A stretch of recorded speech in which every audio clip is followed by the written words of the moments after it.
Mi nombre es María José Palacios y acabo de sustentar mi tesis titulada El discurso sobre el cambio climático de los diarios Correo y La República en el contexto de la COP20.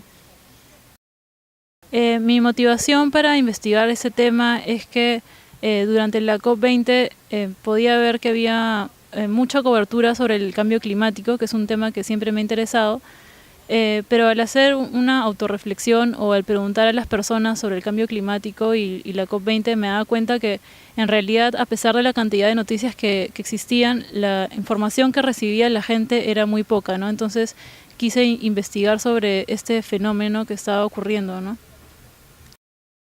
En cuanto a mi metodología, tuve un enfoque tanto cualitativo como cuantitativo.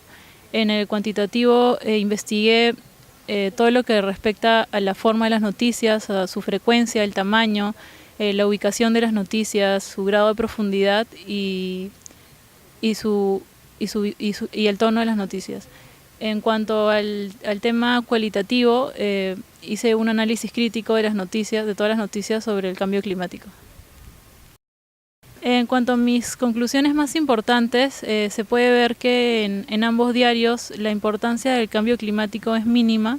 Las noticias que predominan son las superficiales, las de poca profundidad, las de tono neutro y no presentan una sección propia.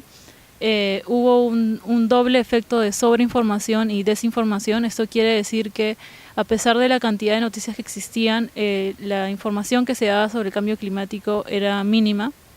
Correo, por ejemplo, tenía un discurso más hegemónico sobre el cambio climático y La República un discurso un poco más alternativo, pero aún así es un discurso insuficiente, ¿no? Entonces todavía falta mucha especialización de parte de los periodistas peruanos para poder tocar ese tema, que es realmente un tema muy complejo.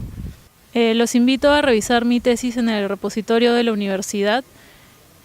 Todavía falta mucha investigación sobre este tema, que es comunicación científica, comunicación ambiental con respecto al cambio climático, así que también los invito a si pueden complementar ese tema, ¿no?, para poder tener más información al respecto.